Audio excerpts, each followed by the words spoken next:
আর কি কোন নারীর পেটে সন্তান আছে, কয়টা আছে, ছেলে না মেয়ে, বাচ্চা পেটে আসার আগে দুনিয়ার কেউ কইতে পারবে না। বাচ্চা পেটে আসার আগে খবর একমাত্র আল্লাহ জানে। কেন এটা গোপন রাখলেন এটা আল্লাহই ভালো জানে। তবে যতটুকু গবেষণা করে বোঝা যায় সেটা হলো, যদি মানুষের যেমন বাচ্চা পেটে আসার পরে বলতে পারে যে এই মহিলাটার পেটে ছেলে আছে না মেয়ে আছে, কম্পিউটারে দেখে তো বলে, তো যদি বাচ্চা পেটে আসার আগে এটা বলার কোন যোগ্যতার মেশিন থাকতো, তাহলে বিবাহের আগেই মেয়েদেরকে মেশিন দিয়ে পরীক্ষা করত। কোন কোন ফ্যামিলি আছে মেয়ে পছন্দ করে না, আছে না এরকম?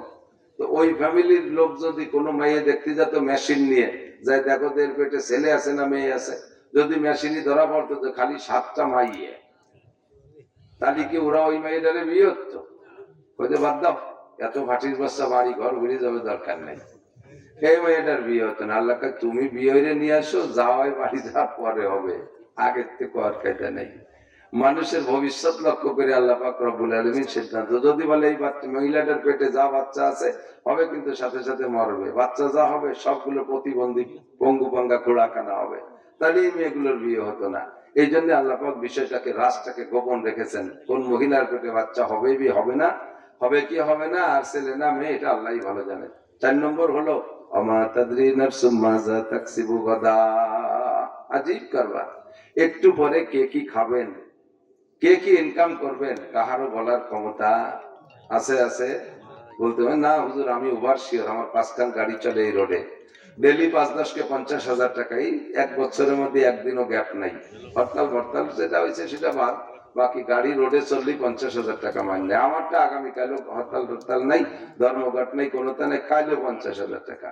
আপনার 5 খান গাড়ি গোপালগঞ্জ থেকে লোড দিয়ে ঢাকার দিকে রওনা দিছে, এক একটা করে, একটা ভাঙ্গা, একটা শিবচর, একটা মালিগ্রাম, আর একটা ব্রিজ পার হইয়া, আর একটা একেবারে আব্দুল্লাহপুর যাইয়ে টপাটপ করে 5টা বাড়ি খাইয়া 5টাই শেষ। 5-10 কে 50,000 সেটাও গেছে, সাথে আসল আমের সাথে সালাও যেতে পারে, পারে কি পারে না? কাজে 1 মিনিট পরে কি করবেন, খাবেন, এটা কেউ বলতে পারবেন না। ভালো খানা নিয়ে বসছেন, ঢাকা থেকে আসার সময় পদ্মার ঘাটে এসে পাইছেন বড় ইলিশ, 2.5 কেজি ওজনের ইলিশ কিনে ফেলেছেন, পয়সা আছে 2টা। একটু আগাইয়া দেখেন গোপালপুরীর মোড়ে, ওখানে নেমে দেন মধুমতির পাঙ্গাস 10 কেজি ওজনের একটা কিনছেন। ওখানে পাইলেন রামদের বিলির বড় বড় বুকলাল, কই, জিয়েল মাছ, শোল মাছ ইত্যাদি কিনছেন। এরপরে আগে দেখেন যে এক চামড়া ভাই বেচতেছে পাখি কতগুলো, তাও কিনছেন। আমাকে গোপালগঞ্জ বাজারে ঢুকে পাইছেন মধুমতি নদীর বড় বড় খল্লা মাছ, তাও গুটিখানে কিনছেন। বাড়ি ঢোকার আগে এরপরে মিষ্টি, রসমালাই ইত্যাদি ইত্যাদি বনভূলি থেকে 4-5 প্রকারের নিয়ে গেছেন। আত্মীয় স্বজন সবাই আইসে, বলছে আজকে ওকে সব রান্না করে এক জায়গায় বসে খাবো। রান্না বান্না সব হয়ে গেছে, টেবিলে সুন্দর করে সাজায় বসছেন, খাবেন, লুকমা মাখাইয়া মুখে দেবেন। এর মধ্যে ছোট ছেলেটা এসে আবার র্যাবে বাড়ি ঘিরে ফেলাইছে। র্যাবে বাড়ি এই মুহূর্তে গোপাল লিখে বাড়ি যদি র্যাবে ঘেরে, তালিকের খাওয়া আসে। একটা প্রবাদ আছে, আগা আসলে বাগার ভাই থাকে না, ওই সময় আগাও থাকে না। কোথার থেকে কোথায় চলে গেছে, লোকমা ফেলাই দিয়ে পিছনের দরজা দিয়ে পায়খানা ছাদের পর দিয়ে লাট দিয়ে যে কচুরির মধ্যে পড়িয়া তল দিয়ে ডুবইয়া, এরপরে যাইয়ে বিলির মধ্যে দিয়ে 3-4 মাইল দৌড়তে দৌড়তে হাঁপাতি হাঁপাতি ছোট বোন বাড়ি যে উঠছেন জরিনিয়া, পান্তাবাদ চাকরি চাকরিতে হুন্ডি হাবাই গেছে, খিদে লাগছে, কত খাবার সামনের পর নেলাও মাহায় বেলাইছিলেন, খাইতে পারলেন না। এটা আমি আপনি এরকমই প্রত্যেকের অবস্থা। আবার যে জায়গা গেছেন কোনো ধারণাও নাই, হঠাৎ করে যাই উঠছেন, যে দেখেন যে সে জায়গা 10-20 প্রকারের অত্যাধুনিক খানা। আপনি আশ্চর্য হচ্ছেন, এই জায়গা আসলাম কেন আসলাম, কিভাবে আসলাম এই খাবারের সামনে। আল্লাহ পাক রব্বুল আলামিন ওয়ামা তাদরি নাফসুম মাযা তাকসিবু গাদা। বুজুর্গানে দিন বলেন, দো চিজা দমিরা কাশার জোরে জোর, একে আবদানা দেগার খাকে গোর। 2টা জিনিস মানুষকে তার গন্তব্যে নিয়েই ছাড়ে। 2টা জিনিস, ওই জিনিসই নেয়। একটা হলো রুজি আর রুটি, আর একটা হলো কবরের মাটি। পেশ করছেন, আমরা সকলে বসে যাই, কেউ মেহরবানি করে দাঁড়ায় না থাকি।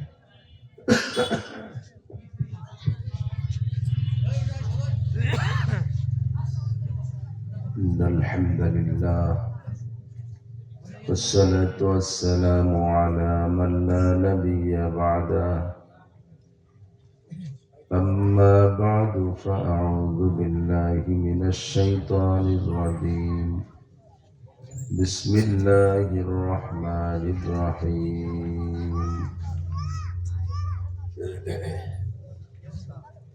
إن الله عنده علم الساعة وينزل الغيث ويعلم ما في الأرحام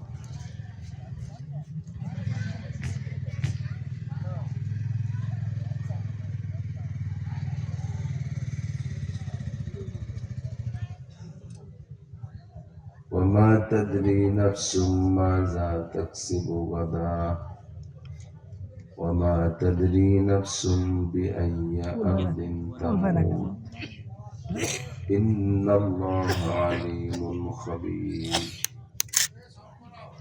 وقال تعالى وما تقدموا لأنفسكم من خير تجدوه عند الله ثم قال الله تعالى وأقرضوا الله قرضا حسنا صدق الله مولانا العظيم سبحانك لا علم لنا إلا ما علمتنا إنك أنت العليم الحكيم رب اشرح لي صدري ويسر لي أمري واحلل عقدة من لساني يفقه قولي رب زدني علما اللهم أرنا الحق حقا وارزقنا اتباعه وأرنا الباطل باطلا وارزقنا اجتنابه اللهم بارك لنا في رجب وشعبان وبلغنا رمضان সকলে বলি আমিন একটু দরুদ শরীফ পড়ি আল্লাহুম্মা সাল্লি আলা মুহাম্মাদিন ওয়া আলা আলি মুহাম্মাদ কামা সাল্লাইতা আলা ইব্রাহিম ওয়া আলা আলি ইব্রাহিম ইন্নাকা হামিদুম মাজিদ اللهم بارك على محمد وعلى آل محمد كما باركت على إبراهيم وعلى آل إبراهيم إنك حميد مجيد ঐতিহ্যবাহী চরসোনাকোট কওমি মাদ্রাসা কর্তৃক আয়োজিত বাৎসরিক নুরানি কুরআনী মাহফিলের সম্মানিত সভাপতি মাদ্রাসার সুযোগ্য সুদক্ষ সাহেব আলেম সাহেব আমল সাহেব আমানত সাহেব তাকওয়া সাহেব ফিকির মুহতামিম সাহেব হুজুর মাদ্দাজিল্লাহুল আলী আজকের মাহফিল উপলক্ষে দাওয়াতি উলামায়ে কিরাম মাদ্রাসার যোগ্য মুহাদ্দিসিন কিরাম আসাতিজা কিরাম আজিজ আমতুলাবা আমাদের এই অঞ্চলের অনেক অনেক উলামায়ে কিরাম আইম্মায়ে মাসাজিদ প্রাণ প্রিয় আমার দেশবাসী গোপালগঞ্জবাসী জুমার রাত্রে রজব মাস অত্যন্ত দামি মাসের জুমার রাত মাগরিবের পর থেকে রাতটা অত্যন্ত দামি দামি মাসের দামি রাতের দামি সময় দামি জায়গা আল্লাহর ঘর মসজিদ ও তার রাসূল সাল্লাল্লাহু আলাইহি ওয়াসাল্লামের দরসে হাদিসের ঘর মাদ্রাসার পাশে সাময়িক জান্নাতের বাগানে বসে আল্লাহ পাক আমাদেরকে কিছু হিদায়াতি কথা বলা এবং শোনার সুযোগ করে দিলেন এজন্য শুকর আদায় করি আলহামদুলিল্লাহ মোটামুটি শীত শুরু হয়েছে শহর অঞ্চলের মানুষ কর্মব্যস্ত থাকে আবার বৃহস্পতিবারে দিবাগত রাত আমাদের মার্কাজ মসজিদে সব গুজারি আশেপাশে আরো ছোট বড় মাহফিল হচ্ছে একই মানুষ সব জায়গা ভাগ হয়ে গেলে একটু কম হয়ে যাওয়াটাই স্বাভাবিক। এরপরও মানুষ এক শ্রেণীর থাকে, তারা মাহফিল উপলক্ষে ঘর থেকে বেরিয়ে আসে, বাড়ির থেকে ছুটি নিয়ে আসে, কিন্তু মাহফিলে নামে এসে প্যান্ডেলে না বৈশা মাহফিল উপলক্ষে যে বাজার মেলে সেই মেলায় যে আড্ডা করে। জীবনেও কোনোদিন চানাচুর বাদাম চোখে দেখে না, এই জায়গায় আসলে একটু পাওয়া যায়, তাই সে জায়গায় একটু ঘোরাঘুরি করে। কাম মিন ফিয়াতিন কালিলাতিন গালাবাত ফিয়াতান কাসীরাতান বিইজনিল্লাহ। আমরা সামনে লোকজন উপস্থিত কম, এটাতে আমাদের একটু মন খারাপ না, বরঞ্চ সব জায়গায় দেখা যায় স্বল্প সংখ্যক লোক অধিক সংখ্যক লোকের উপর দিয়ে বিজয়ী লাভ করে। বদরের যুদ্ধে মুসলমান 313 জন, কাফের ছিল 1000। আল্লাহ পাক 313 জনকে প্রচন্ড সফলতা দান করেছিলেন। 1000 কাফেরদের সৈন্য পরাজিত হইয়া 70 জন জাহান্নামের যাত্রী হইয়া 70 জন মুসলমানদের হাতে ধরা পড়ে চরম বেইজ্জতির সাথে পরাজিত হয়ে চলে গিয়েছিল। আল্লাহ পাক আমাদের এই অল্প কয়েকজন মানুষকে যদি মুসলমানদের মতো কবুল করে নেন, বদরের সৈনিকদের মতো কবুল করে নেন, তাহলে ছোট্ট পরিসরের স্বল্প সংখ্যক মানুষের মাধ্যমেই এই এলাকায় দিন চমকাইতে পারে। আল্লাহ পাক আমাদের সেই কাতারে কবুল করে নিন, সবাই বলেন আমিন। আদম আলাইহিস সালাতু ওয়াস সালাম থেকে নিয়ে ধারাবাহিক 2.5-3 লক্ষ নবী রাসূল বিগত হয়ে গেছেন। সব নবী তার উম্মতকে যে সকল উপদেশ দিয়েছেন, ভবিষ্যৎবাণী জানাইছেন, নগদবাণী জানাইছেন, পিছনের কিসসা শুনাইছেন, তন্মধ্যে ভবিষ্যৎবাণীর মধ্যে একটা কথা সব নবী বলে গেছেন, এ দুনিয়াটা একদিন থাকবে না। দুনিয়া হাদেস, কাজে এর মধ্যে যারা আছে সবাই হাদেস। হাদেস মানে এক সময় যা ছিল না এখন আছে, আবার থাকবে না, এর নাম হলো হাদেস। আমরা এক সময় দুনিয়ায় ছিলাম না, আল্লাহ পাক কোরআনে কারীমের মধ্যেও বলেন, আর আমাদেরও জানা আছে, হাল আতা আলাল ইনসানি হিনুম মিনাদ দাহর লাম ইয়াকুন শাইআম মাযকুরা। প্রত্যেকটা মানুষের উপর কি এমন একটা সময় যায় নাই যে সময়টা মানুষ এখন যারা প্রেজেন্ট আছে এই মানুষগুলোর উপরে এমন একটা সময় কি যায় নাই যে সময় ওই মানুষগুলো জগতে উল্লেখযোগ্য কিছুই ছিল না। আমরা যারা এখন আছি, নামি দামি, ছোট বড়, সাধারণ অসাধারণ, এখানে উপস্থিত যারা আছেন, আমার মনে হয় 100 বছর বয়সী মানুষ কেউ নেই। তো কম বেশ 80-90ও থাকতে পারে, আমার জানা নাই। তো সেই হিসেবে পিছনের একটা 100 বছরের একটা এরিয়া নিলাম। আমার বিশ্বাস এখানে যারা আছি এখন 100 বছর আগে আমাদের কাহারও নামগন্ধ দুনিয়ায় ছিল না। আবার সামনে 100 বছরের গ্যারান্টিও দেওয়া যায়, আগামী 100 বছর পরে আমরা এখানে যারা আছি কেউ দুনিয়ায় থাকবো না। আগে ছিলাম না, এখন আছি, আবার থাকবো না। দুনিয়াটা একসময় ছিল না, এখন আছে, একসময় থাকবে না। তো শুরু হয়েছে কবে সেটা বলতে পারি না, বর্তমানে উপস্থিত আছি এটা বলতে পারি। আর সামনে ধ্বংস হবে কোরআনের কথা, সেই হিসেবে শতভাগ বিশ্বাস করি। আল্লাহ পাক বলেন, ইযা ওয়াকাতিল ওয়াকিআ লাইসা লিওয়াকাতিহা কাযিবা। একটা ঘটনা ঘটবে, একটা ঘটনা ঘটবে, লাইসা লিওয়াকাতিহা কাযিবা, ওই ঘটনা ঘটার মধ্যে কোনো সন্দেহ নেই, মিথ্যার কোনো অবকাশ নেই।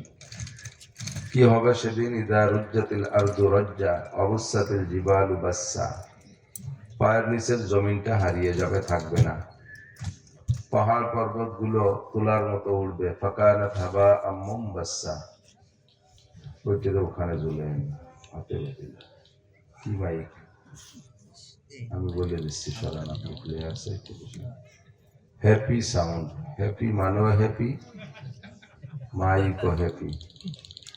আমাদের এলাকায় খুব প্রসিদ্ধ মাইক, গোপালগঞ্জের ভিতরে হ্যাপি মাইক অন্যতম সবাই নেবেন যার যার ভালো ভালো বড় প্রতিষ্ঠানের প্রোগ্রামে। পড়ার চাইতে বেশি হয়ে গেছে না? এখানে থাকলে সামনে জুল খেলে হাতে হাতে বেরিয়ে যায় অনেক সময়। তো দুনিয়াটা ধ্বংস হবে এ ব্যাপারে আপনারা কি দ্বিমত আছেন নাকি? এটা ইমানের অঙ্গ। ওয়াল ইয়াউমিল আখির, ইমানের মুফাসসালের মধ্যে 7টা পয়েন্ট না, তার মধ্যে একটা হলো ওয়াল ইয়াউমিল আখির। এই দুনিয়ার যে দিনগুলো চলতেছে শেষ দিন, আর আখিরাতের দিন যেটা সেটা হলো আল বাসি বাদাল মাউত, 7ম নম্বর। তো দুনিয়া যে ধ্বংস হয়ে যাবে, দুনিয়ার দিনের শেষ দিনটা হবে কি বার জানা আছে নাকি? শুক্রবার। কি বার? ওদিন কি হবে? ইজা জুলজিলাতিল আরদু জিলজালাহা, ওদিন একটা ভূমিকম্প হবে। কি কম্প? ভূমিকম্প। আল কারিয়াতু মাল কারিয়া ওয়া মা আদরাকা মাল কারিয়া ইয়াউমা ইয়াকুনুন নাসু কাল ফারাশিল মাবসুস। একটা ঝাঁকি হবে, একটা খটখটানি হবে, একটা হরকত হবে, একটা ঝাঁকি হবে। জানেন ঝাঁকিটা কি? ইয়াউমা ইয়াকুনুন নাসু কাল ফারাশিল মাবসুস, আমাদের পাছার নিচে বিছানো যে চাটাই আছে সব মানুষগুলো এরকম বিছিয়ে যাবে। আর কি হবে জানেন? ইজা সামাউ ফাতারাত ওয়া ইদাল কাওয়াকিবু ইনতাসারাত ওয়া ইদাল বিহারু ফুজ্জিরাত ওয়া ইদাল কুবুরু বুসিরাত, আসমান টাস টাস করে ফেটে চূর্ণ বিচূর্ণ হয়ে হারিয়ে যাবে। সাগরে পানি যা আছে আরো সাগরের পানি উতলিয়ে পড়বে, সারাটা দুনিয়া পানিতে ভরপুর হয়ে যাবে। আরো কি হবে জানেন? ইজা শামসু কুব্বিরাত ওয়া ইদান নুজুমুন কাদারাত। এরকম করে কোরআন শরীফের ভিতরে ওই শুক্রবারের বিভিন্ন কাহিনী আল্লাহ পাক আলোচনা করেছেন। কয়েক শুক্রবার আগে আমাদের বাংলাদেশে একটা ইজা জুলজিলাতিল আরদু জিলজালাহা হয়েছিল, মনে পড়ে নাকি? 3-4-5 শুক্রবার আগে মনে হয়। ভূমিকম্প হয়নি?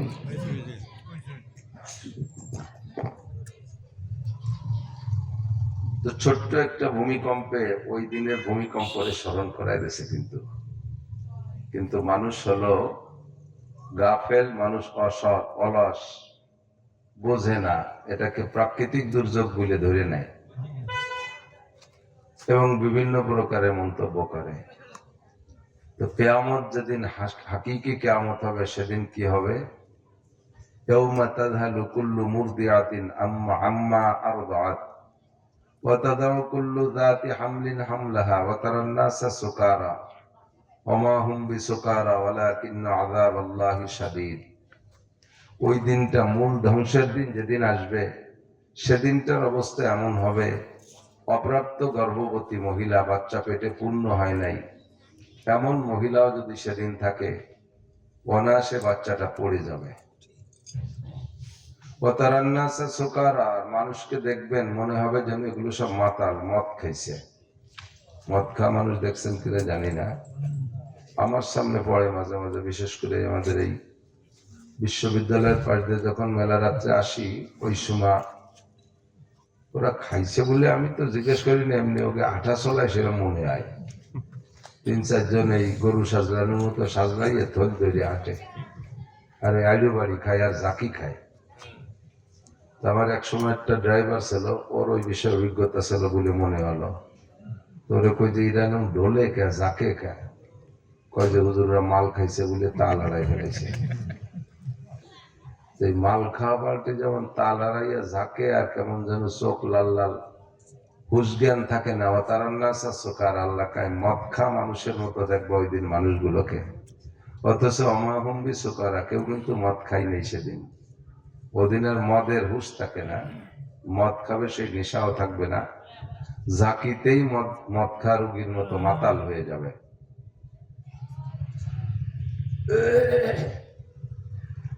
ওই দিনটা এত বড় বিপজ্জনক, সেদিনটা এবং পরবর্তীতে আর একটা সিংহায় ফুক হবে অনেকদিন পরে। দ্বিতীয় ফুকে যখন হাসরের মাঠে মানুষ উঠবে, তখনও মানুষের ভিতরে এমন একটা অবস্থা বিরাজ করবে, ইয়াউমা ইয়াফিরুল মারউ মিন আখি ওয়া উম্মিহি ওয়া আবি ওয়া সাহিবাতিহি ওয়া বানি।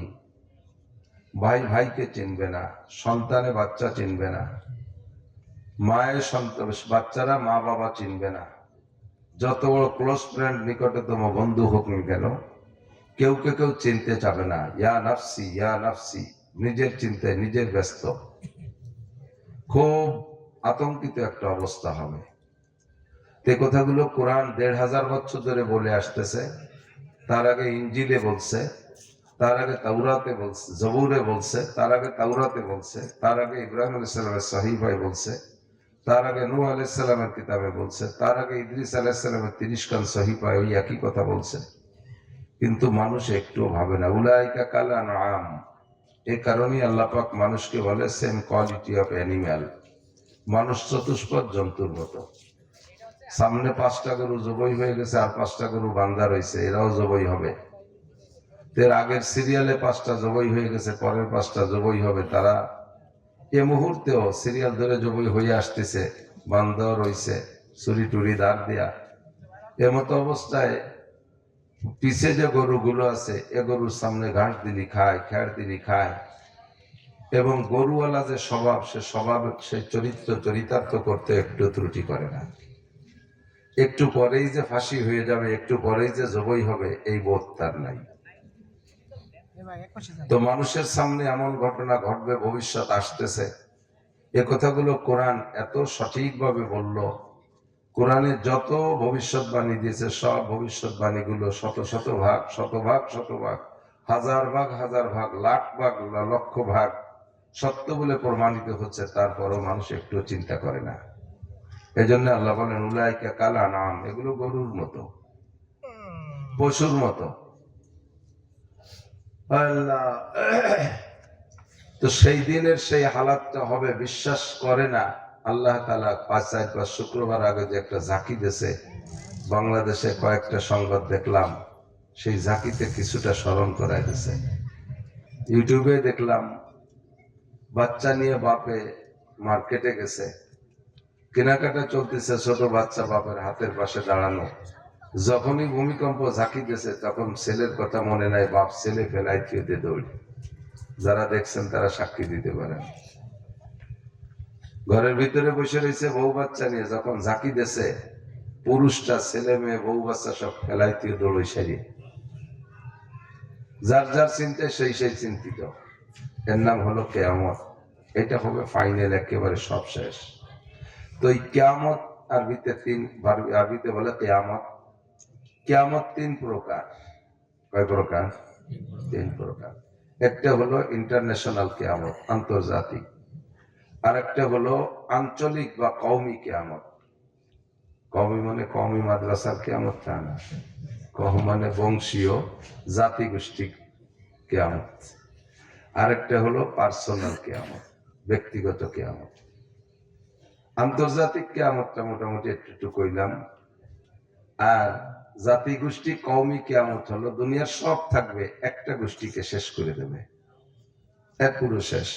যেমন কওমে আদ, কওমে সামুদ, কওমে লূত, এই জাতিগোষ্ঠীকে আল্লাহ তাআলা শেষ করে দিয়েছে। বাকি সব রয়েছে, ওই একটা গোষ্ঠী শেষ করে দিয়েছে, তাদের কেউ নেই।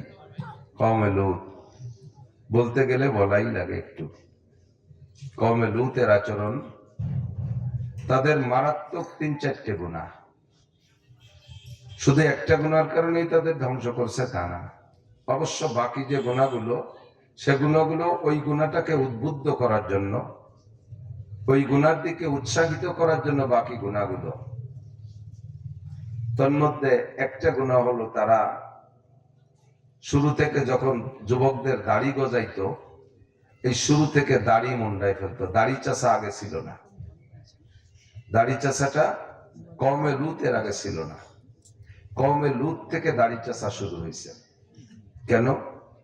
পুরুষের মুখে দাড়ি হয়ে গেলে তখন তার ভিতরে চেহারার পরিবর্তন এসে যায়। দাড়ি হওয়ার আগে তাদের ভিতরে যেটা আকর্ষণ ছিল, দাড়ি হওয়ার পরে দাড়ি রেখে দিলে সেই আকর্ষণটা থাকে না। ছেলেদের নাবালেগ থেকে সাবালেগে পদার্পণ করার পরে ৩০ পর্যন্ত, বেশিরভাগ ৩০ পর্যন্ত স্বাস্থ্য চেহারার অবস্থা খুব সুন্দর থাকে। এই টাইমটা মুখে দাড়ি এসে গেলে তখন তার সেই সৌন্দর্য কমে যায়, যার কারণে দাড়ি চাইছে তাদেরকে আমরুদ রাখে।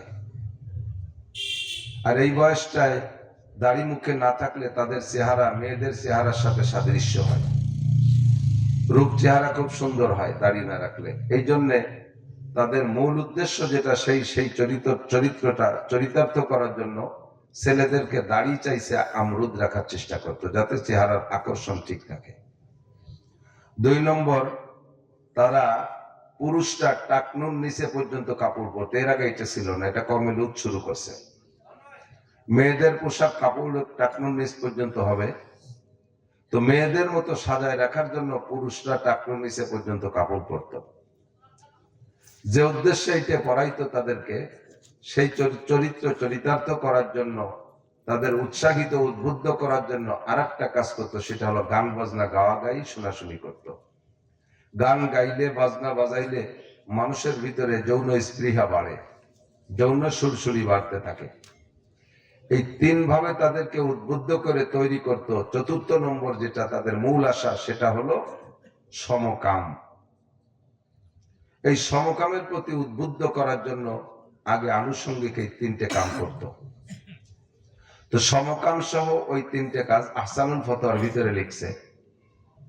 আমি বেশ আগে একদিন বয়ানের ভিতরে বলেছিলাম, তো কোথায় যেন বলার পরে ঘরে যাওয়ার পরে একটা লোক আমাকে আটকাইছে, কয় যে হুজুর আমি কাহারও কাছে শুনি নাই, আমার লেখাপড়ার মধ্যে দেখিও নাই যে হুজুর আলাইহিস সালাম বলেছেন যে এই 3টে গুনাহ কওমে লূতের ওই সমস্ত কাজের সমপরিমাণ, এটা আমি দেখি নাই। আপনি কোথায় পাইছেন একটু হাওলা দিতে হবে। তো পড়ার সময় পড়ি, দেখার সময় দেখি, এই যে পরবর্তীতে বয়ানে আমার লাগবে, এর জন্য হাওলা কোটেশন দাগ কইতে নম্বর আমার মনে রাখতে হবে, আমি খুব একটা ভাবি না, তো যার কারণে বলতে পারি নাই। শুকরিয়া, গত রমজানে আহসানুল ফতোয়া মোতলা করতে যাইয়া দেখি যে আলহামদুলিল্লাহ পেয়ে গেছি। হুজুর আলাইহিস সালাম বলেন কওমে লূতকে মূল ধ্বংসের যে কারণটা, সেটা হলো তারা সমকামী ছিল। আর তাদের এই সমকামের প্রতি উদ্বুদ্ধ করার জন্য যেই 3টে গুনাহ ছিল সহযোগী, সেই 3টে গুনাহ, এই 3টে গুনাহ হুজুর বলেন আমার উম্মতের মধ্যে এই 3টে গুনাহ দেখা দেবে। আর এই 3 গুনাহকে সামনে রেখে, পাশে রেখে, সহযোগী হিসেবে ব্যবহার করে হতে পারে আমার উম্মত কওমে লূতের আমলের দিকে অগ্রসর হবে। কওমে লূতকে তাদের ওই আচরণের কারণে আল্লাহ তাআলা কি করেছেন, জিবরিল আর মিকাইল আলাইহিস সালাম 2 জনকে পাঠিয়ে দিয়ে 80 স্কয়ার মাইল জায়গা, তাদের জায়গাটা ভূখণ্ডটা ছিল 80 স্কয়ার মাইল, এটার ভিতরে কওমে লূতই থাকতো। হযরত ইব্রাহিম আলাইহিস সালাতু ওয়াস সালামের ভাগ্নে লূত আলাইহিস সালাম, ওনার কওম বিদায় কওমের নাম রাখা হয়েছে লূত। এই আচরণটাকে উলামায়ে কিরাম, এই সমকাম আচরণটাকে উলামায়ে কিরাম লেওয়াতাত বলে লূত আলাইহিস সালামের নামের সাথে মিলিয়ে। তবে এটা আদবের খেলাফ, যেহেতু লূত আলাইহিস সালাম নিজে আচরণ করতেন না, বরং প্রতিবাদের জন্য তিনি গিয়েছিলেন। তো তার কম অন্যায় করতো, সেই কথাটাকে ওনার দিকে নিসবত দিয়ে ওনার নামের সাথে মিলে উচ্চারণ করে, এটা চরম বেয়াদবি ছাড়া আর কিছু না। তো এটাকে সমকামী বলা যায়। এই কাম করার কারণে জিবরিল আর মিকাইল আলাইহিস সালাম যাইয়া 80 মাইল জায়গাকে ডানা মাটির নিচে ডাবাই দিয়া সম্পূর্ণ মাটিটা তাদের সহ আকাশে উঠে নিয়ে গেছে। লূত আলাইহিস সালামের পরিবার চলে গেছে, শুধু ওনার একটা স্ত্রী ছিল নাশজা বিয়াদব, সে গোপনে গোপনে এই সমস্ত কাজের সহযোগিতা করত। পিছন দিয়ে জিবরিল আলাইহিস সালাম তার জুটি ধরে টান দিয়ে এনে কওমের মধ্যে ফেলাইয়া আকাশে উঠে নিয়ে গেছে। আকাশে নির্ধারিত ফেরেশতা ছিল, প্রত্যেকের হাতে নাম ঠিকানা লেখা সহ পাথর ছিল। এই পাথর দিয়ে উপযুক্ত পিটান দিয়ে আঘাত করে ধ্বংস করে জমিটাকে সম্পূর্ণ উল্টাইয়া মাটির নিচে ডাবাই দিয়েছে। করদে কওমে লূতে রাজে রোজবর। আল্লামা জালালউদ্দিন, আল্লামা ফরিদউদ্দিন আত্তার রাহমাতুল্লাহ পান্দেনামার মধ্যে শেরে বলেন, করদে কওমে লূতে রাজে রোজবর, আখু দাওয়ান দে কে হাঙ্গামে সাহার, করদে কওমে লূতে রাজে রোজবর। শেষ রাত্রে, এটা ছিল রাত দুপুরের পরে, আল্লাহ তাআলা এই জমিনটাকে সম্পূর্ণ মাটির নিচে ডাবাই দিয়েছে। ওই কওম শেষ। 7 দিন 7 রাত পর্যন্ত কওমে সামুদের উপরে আল্লাহ তাআলা ঝড় তুফান দিয়ে তাদেরকে শেষ করছে। একটা কওম, একে বলা হয় কওমি কিয়ামত, আঞ্চলিক কিয়ামত, গোষ্ঠীগত কিয়ামত। আবার অনেক কম এভাবে মাটির নিচে ডেবে ঠিক যাবে না, থাকবে তারা দুনিয়ায়, কিন্তু তারা আত্মপ্রকাশ করার মতো থাকবে না। তাদের আমল আখলাক আচরণে আল্লাহ তাআলা তাৎক্ষণিক এমন বালা, এমন বিপদ, এমন আযাব, এমন গজব তাদের ভিতরে দেবে, মানুষ বেঁচে থাকবে কিন্তু পরিচয় দেওয়ার মতো পরিস্থিতি থাকবে না। আমি এতদিন কি করেছি, আমি এতদিন কি ছিলাম, এটি বলার সুযোগ থাকবে না। তখন শুধু গোপন হওয়ার চেষ্টা করবে। এটাও এক প্রকার কওমি কিয়ামত। এটাও চলতে আছে, চলতে থাকবে। 3 নম্বর হলো ব্যক্তিগত কিয়ামত। ব্যক্তিগত কিয়ামত, পার্সোনাল কিয়ামত। এটা হুজুর বলেন মাম্মা তাকাদ কামাত কিয়ামাতুহু। ব্যক্তিগত কিয়ামত হলো যে যেদিন মারা গেল তার কিয়ামত সেদিন হয়ে গেল। আপনি যেদিন মারা যাবেন সেদিনই আপনার কিয়ামত শেষ। ওই মূল বড় কিয়ামত আপনি দেখবেন না। আপনি দেখবেন দ্বিতীয় সিঙ্গাপুকের পরে হাসরের মাঠে উঠবেন, সেইটা দেখবেন। আর জাগতিক যে ধ্বংসের কিয়ামত, এটা যার যেদিন হলো সেদিন হয়ে গেল। 3টে কিয়ামত সম্পর্কেই আল্লাহ পাক সূরা লোকমানের আয়াতের মধ্যে বলেন, তোমরা দুনিয়ার অনেক কিছু জানো, অনেক কিছু জানবা, তোমাদের জ্ঞান দিয়েছি, তোমরা আবিষ্কার করতে পারবা। অস্ত্র বানাইবা, এমন অস্ত্র জায়গায় বসে বাটনে চাপ দিলে 5,000, 10,000, 20,000 কিলোমিটার দড়িতে আঘাত করে ধ্বংস করে দেবে।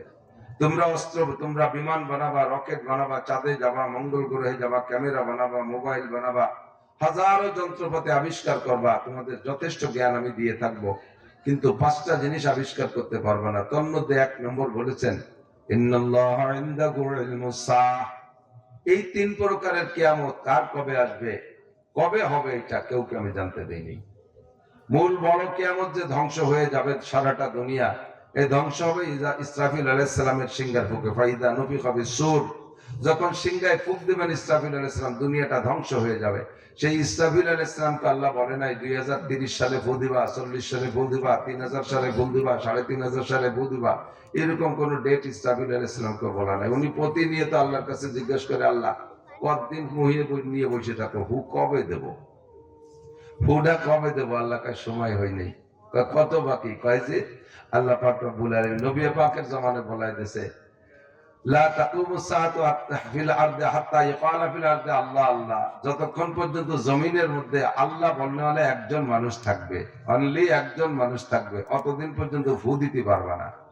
এখন দুনিয়ায় কি আল্লাহ বলনেওয়ালা একজন না হাজার হাজার, লাখ লাখ, কোটি কোটি, ঠিক না? কোটি কোটি মানুষ আল্লাহ বলনেওয়ালা আছে। কাজেই আমরা যতই আপনাদেরকে বলি কাল কিয়ামত, কথা করতে গেলে কি কয়, কাল কিয়ামত কয় না? কাল কিয়ামত মানে আগামীকাল, শুক্রবারে কিয়ামত। এই কাল যে কবে রে কাল, সেই কালই আমাদের জানা নাই। ইন্নাল্লাহা ইনদাহু ইলমুস সাআহ। কিয়ামতের মূল তারিখ কে জানে? আল্লাহ জানে। আন্তর্জাতিক কিয়ামতের তারিখও আল্লাহ জানে, কওমি কিয়ামতের তারিখও আল্লাহ জানে। দেখেন 1 ঘন্টা আগেও জানি না যে এত বড় কিয়ামত ঘটে যাবে, 1 ঘন্টার মধ্যে তা ঘটে যায়। কিভাবে নতুন নতুন করে ঘটে যায়। আল্লাহু আকবার। 3 নম্বর ব্যক্তিগত কিয়ামত, এটাও জানি না কার কবে ঘটবে, ঠিক কি না? ইন্নাল্লাহা ইনদাহু ইলমুস সাআহ। 5টার 1 নম্বর হলো কিয়ামতটা কবে হবে জানি না। 2 নম্বর হলো ওয়ায়ুনাজ্জিলুল গায়স। আকাশ ভরে মেঘ দেখতেছি, কোন মেঘে বৃষ্টি নামবে কখন, এটা আল্লাহ ছাড়া কেউ জানে না। যেই মিকাইল আলাইহিস সালাম মেঘ পরিচালনা করেন, উনিও 1 সেকেন্ড আগেও জানেন না এই মেঘে বৃষ্টি নামবে কিনা। মিকাইলকে আল্লাহ বলছে যাও, মেঘ নিয়ে যাও, উড়াই নাও। কোন জায়গা নেবো? আপাতত গোপালগঞ্জের উপরে নাও। ধুম ধাড়াক্কা ডাক ডোল বাজাইয়ে কিভাবে ফাটাই ফেলেছে, মনে হয় যেন নামিয়ে তলায় ফেলবে। ঘন্টা খানিক দাঁড়িয়ে দিয়ে সরে চলে যায়। এরকম দেখছেন না ঘটনা? আবার ওই জায়গাতে নিয়ে যাও, মাগুরা নাও, মাগুরা নিয়ে ওইভাবে খানিক ভয় ভীতি দাও, ও জায়গাও নামাবে না। গুড়োই ভিড়ে নিয়ে নাও, ঢাকা নাও, ঢাকা নেওয়ার পরে দাও নামাইয়ে। যেখানে নামাইতে হবে সেই মুহূর্তে নামাবে, তার আগে নামাবে না। এটা মিকাইল আলাইহিস সালাম নিজেও জানে না। আর কি কোন নারীর পেটে সন্তান আছে, কয়টা আছে, ছেলে না মেয়ে, বাচ্চা পেটে আসার আগে দুনিয়ার কেউ কইতে পারবে না। বাচ্চা পেটে আসার আগে খবর একমাত্র আল্লাহ জানে। কেন এটা গোপন রাখলেন এটা আল্লাহই ভালো জানে। তবে যতটুকু গবেষণা করে বোঝা যায় সেটা হলো, যদি মানুষের যেমন বাচ্চা পেটে আসার পরে বলতে পারে যে এই মহিলাটার পেটে ছেলে আছে না মেয়ে আছে, কম্পিউটারে দেখে তো বলে। তো যদি বাচ্চা পেটে আসার আগে এটা বলার কোনো যোগ্যতার মেশিন থাকতো, তাহলে বিবাহের আগেই মেয়েদেরকে মেশিন দিয়ে পরীক্ষা করত। কোন কোন ফ্যামিলি আছে মেয়ে পছন্দ করে না, আছে না এরকম?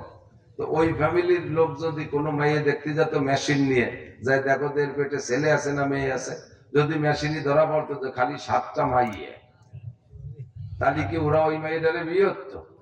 হয়তো বাদ দাও, এত ভাটির বাচ্চা বাড়ি ঘর ঘুরে যাবে, দরকার নেই। এই মেয়েটার বিয়ে হতো না। আল্লাহ তুমি বিয়ে হয়ে নিয়ে আসো, যাওয়াই বাড়ি যাওয়ার পরে হবে, আগের থেকে আর খাইতে নেই। মানুষের ভবিষ্যৎ লক্ষ্য করে আল্লাহ পাক রব্বুল আলামিন সিদ্ধান্ত, যদি বলে এই মহিলাটার পেটে যা বাচ্চা আছে হবে, কিন্তু সাথে সাথে মরবে, বাচ্চা যা হবে সবগুলো প্রতিবন্ধী পঙ্গু পাঙ্গা খোড়া কানা হবে, তাহলে এই মেয়েগুলোর বিয়ে হতো না। এই জন্য আল্লাহ পাক বিষয়টাকে, রাজটাকে গোপন রেখেছেন। কোন মহিলার পেটে বাচ্চা হবে কি হবে না, হবে কি হবে না, আর ছেলে না মেয়ে, এটা আল্লাহই ভালো জানেন। 4 নম্বর হলো আমা তাদরি নাফসুম মাযা তাকসিবু গাদা। আজীব করবা, একটু পরে কে কি খাবেন, কে কি ইনকাম করবেন, কাহারও বলার ক্ষমতা আছে? আছে?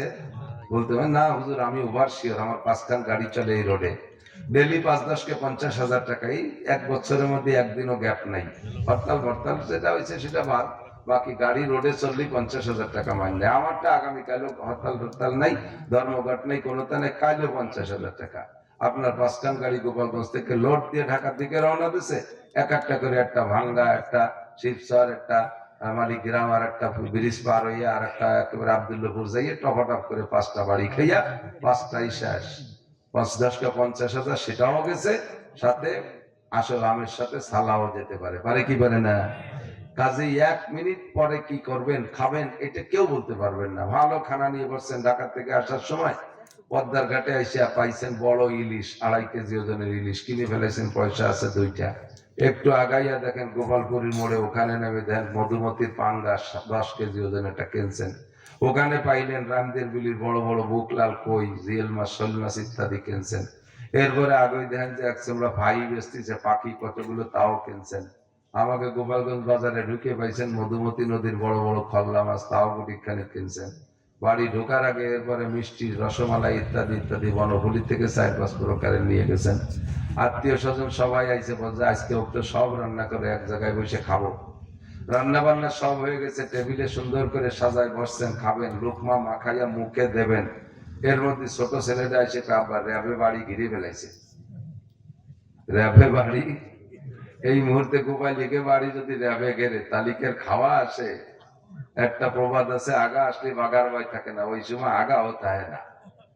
কোথার থেকে কোথায় চলে গেছে, লোকমা ভেলাই দিয়ে পিছনের দরজা দিয়ে পায়খানা ছাদের পর দিয়ে লাট দিয়ে যে কচুরি নদী পড়িয়া তল দিয়ে ডুবইয়া, এরপরে যাইয়ে বিলির মধ্যে দিয়ে 3-4 মাইল দৌড়তে দৌড়তে হাঁপাতি হাঁপাতি ছোট বোন বাড়ি যে উঠছেন জরিনিয়া, পান্তাবাদ চাকরি চাকরিতে হুন্ডি হাবাই গেছে, খিদে লাগছে, কত খাবার সামনের পর নেলাও মাহায় বেলাইছিলেন, খাইতে পারলেন না। এটা আমি আপনি এরকমই প্রত্যেকের অবস্থা। আবার যে জায়গা গেছেন কোনো ধারণাও নাই, হঠাৎ করে যাই উঠছেন, যে দেখেন যে সে জায়গা 10-20 প্রকারের অত্যাধুনিক খানা। আপনি আশ্চর্য হচ্ছেন, এই জায়গা আসলাম কেন, কেন আসলাম, কিভাবে আসলাম এই খাবারের সামনে। আল্লাহ পাক রব্বুল আলামিন ওয়ামা তাদরি নাফসুম মাযা তাকসিবু গাদা। বুজুর্গানে দিন বলেন, দ চিজা দ মীরা কাশার জোরে জোর, একে আবদানা দেগার খাকে গোর। 2টা জিনিস মানুষকে তার গন্তব্যে নিয়েই ছাড়ে, 2টা জিনিস, 2টা ওই জিনিসই নেয়। একটা হলো রুজি আর রুটি, আর একটা হলো কবরের মাটি। এই যেখানে যার মরণ আছে তাকে সেখানে যাইতেই হবে, যার যেখানে রুজি আছে তাকে সেখানে যাইতেই হবে, ও খাইতেই হবে। আপনি যত কিছু বলেন, এই খাবারে টেনে নিয়ে আসছে। আর 5 নম্বর হলো, এটা আল্লাহ ছাড়া কেউ জানে না, 5 নম্বরটা হলো আমা তাদরি নাফসুম বিআইয়ারদিন তামুত। কে কোন জায়গা মারা যাবেন কেউ বলতে পারবেন না। কুলাঙ্গার পোলাপান খাইতে বসলে 1 ঘন্টা সময় লাগায়, মোবাইল দেখে, একটু খায়, মোবাইল দেখে, একনেলা খায়, মাহানি গরম ভাত তা জুড়োইয়ে ঠান্ডা হয়ে ভাঙতে হয়ে যাচ্ছে, ভাত মোটে প্লেটেতে হুড়োই না, কারণ ওই একনেলা খায় আর 3-4 মিনিট 5 মিনিট পর্যন্ত মোবাইল দেখে, ভাত খাওয়ার মধ্যে খতখত করে কান্দি দিতেছে, আবার চোখ টোক মুছে টুচে খাইছে, খানিক পর খিলখিল করে হাসি দিতেছে। ওর মা কাকি জেনে ধরলো নাকি বুঝতে পেরেছে, হাসে কান্দে ভাত খাই কোন তাল, মানে মোবাইলের মধ্যে যেমন যেমন আসতেছে সেই রকম সাথে তাল দিচ্ছে। 1 ঘন্টা লাগে খাইতে, আজকে ভাত খাইতে বসে না মই গিলতেছে, মোবাইল টোবাইল আর বেরোচ্ছে না, দম টানিয়ে দিচ্ছে, 5 মিনিটের মধ্যে খাওয়া শেষ। এর মধ্যে মোটরসাইকেল হরেন দিচ্ছে, জি দোস্ত আসতেছি, মোবাইলে রিং আছে, জি দোস্ত ওই চলে এসেছি তাড়াতাড়ি আয়। লাগতে যে মোটরসাইকেলে উঠে টান দিয়ে বিশ্ব রোডে গেছে, যাওয়ার সাথে সাথে বালির টিরাকে বাড়িতে 2 রিসিভ করে ফেলাই দিছে, 2 জায়গায় ডেট। তোর মা কয় তুই অন্যদিন 1 ঘন্টা ধরে খাতি আস, কেন এইভাবে না ওই তাড়াতাড়ি 5 মিনিটে খালি, যদি খাওয়ার মধ্যে সেই 1 ঘন্টা টাইম দেরি করতি তাহলে তো ওই জায়গা জাতি নেই, ট্রাকটা চলে যাওয়ার পরে জাতি। আজকে যে তাড়াতাড়ি খাইছে, কেন খাইছে, ওই জায়গা আজরাইল ইসলাম দাঁড়ায় ডাক দিয়েছে, ফোন দিয়েছে, তাড়াতাড়ি এই ঘড়ির টাইম পুড়িয়ে গেছে। তাড়াতাড়ি আয়, টান দিয়ে নিয়ে গেছে, এই জন্য নাকে মুখি খাওয়াইছে। কথা কি বুঝছেন, টের পাইছেন? কাজেই অমা তাদরি নাফসুম বিআইয়ি আরদিন তামুত, কে কোন জায়গা মারা যাবেন কেউ জানে না। যাকে যেখানে মরণ আছে তাকে সেখানে যেতেই হবে। সর্বহালাতে আমাকে প্রস্তুত থাকতে হবে। ভবানীপুর মাদ্রাসায় গিয়েছিলাম গত বছর না তার আগের বছর, যেন হযরত মাওলানা আব্দুল মালিক সাহেব, বর্তমান বাইতুল মুকাররমের খতিব সাহেব এসেছিলেন গত বছর। ওনার হাদিসের দর্শে বসছিলাম, আজীব এক কারবার দেখলাম আমি।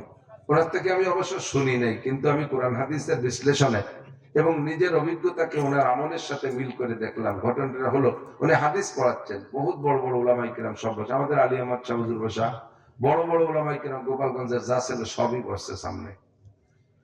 তো আমরা তো সবাই বুখারীর মুহাদ্দিস হাদিস কতজন আছি, মুহাদ্দিস শাইখুল হাদিস আছি, তো ওনার ক্লাসে বসে কেমন একটা এক আজীব কারবার দেখলাম। অন্য কেউ খেয়াল করছে কিনা আমি জানি না, উনি হাদিস পড়াচ্ছেন, হাদিস পড়ানোর ফাঁকে ফাঁকে দেখি উনি পড়ে ওঠে আস্তাগফিরুল্লাহ আস্তাগফিরুল্লাহ লা ইলাহা ইল্লাল্লাহ আস্তাগফিরুল্লাহ লা ইলাহা ইল্লাল্লাহ, আবার পড়ায়। আবার কিছুক্ষণ আলোচনার ভিতর দিয়ে টপ করে আবার আস্তাগফিরুল্লাহ ওয়া আতুবু ইলাইহি লা ইলাহা ইল্লাল্লাহ। পরে আমি মিল করলাম নিজে নিজে, ওনার সাথে শুনতে সময় পাইনি। এইটাই যে হাদিসে আসছে, নবী পাক বলেন, মান কানা আখিরু কালামিহি লা ইলাহা ইল্লাল্লাহ ফাদাখালাল জান্নাহ, যে লোকটার মরণের আগে জীবনের শেষ কালেমা হবে লা ইলাহা ইল্লাল্লাহ, ওই লোকটা যেন জান্নাতে চলিয়াই গেল। হাদিস পড়াইতেছি, হাদিসের ফাঁকে ফাঁকে আল্লাহর বান্দা কালেমা লা ইলাহা ইল্লাল্লাহ পড়ে প্রস্তুত থাকে। আস্তাগফিরুল্লাহ দ্বারা জীবনের সব গুনাহ মাফ হয়ে যায়। আল্লাহ পাক বলেন, ইদাআত লাহুল আযাবু ইয়াওমাল কিয়ামাতি ওয়া ইয়াখলুদ ফীহি মুহানা ইল্লা মান তাবা ওয়া আমানা ওয়া আমিলা আমালান সালিহা ফাউলাইকা ইউবাদদিলুল্লাহু সাইয়্যাতিহিম হাসানাত।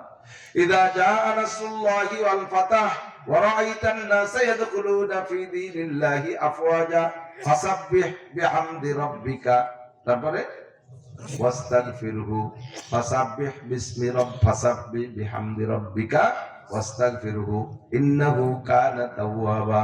সর্বক্ষণ ইস্তেগফার করে তওবা করে প্রস্তুত থাকতে হবে। আর তওবার দ্বারা আল্লাহ পাক বিগত জীবনের সব গুনাহ মাফ করে দেন। তওবার দ্বারা আল্লাহ গুনাহ মাফ করে দেয় পর্যন্ত সমস্যা শেষ হন না, ক্ষান্ত হন না। আল্লাহ পাক বান্দার জীবনের যত গুনাহগুলো তওবার দ্বারা ক্ষমা করে দেন, গুনাহ সংখ্যা পরিমাণ আবার সঙ্গে সঙ্গে নেকিও দিয়ে দেয়।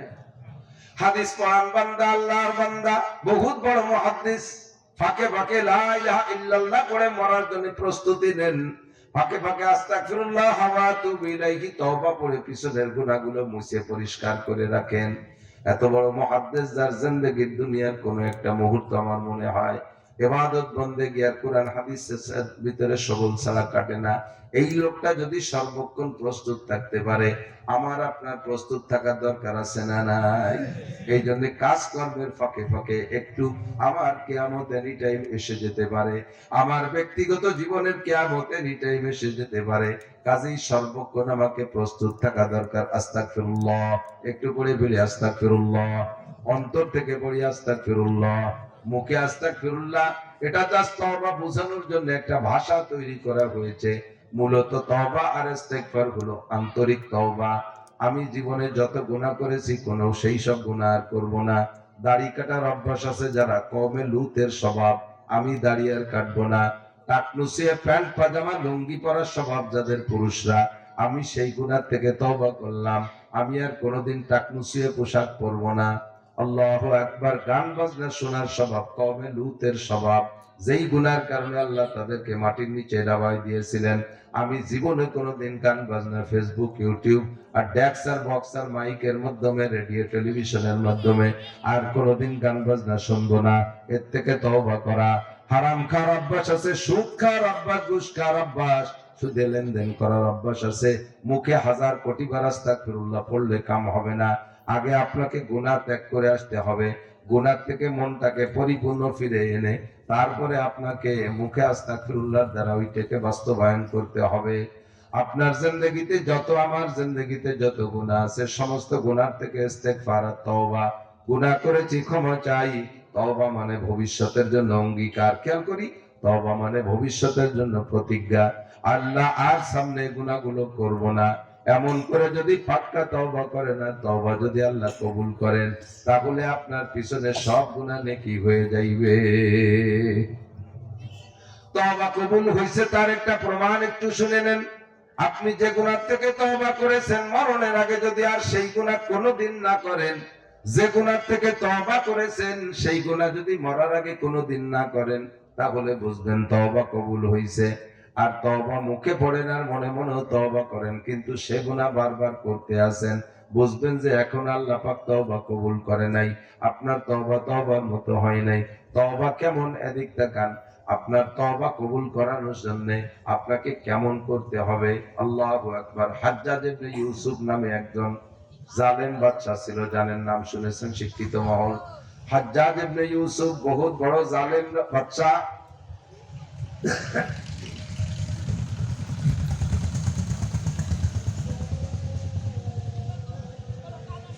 ও গেছে কাবাগর তওয়াফ করতে, মুসলমান নামে, মুসলমান, কলেমা পড়া মুসলমান, কিন্তু বাদশা হিসেবে জালেম।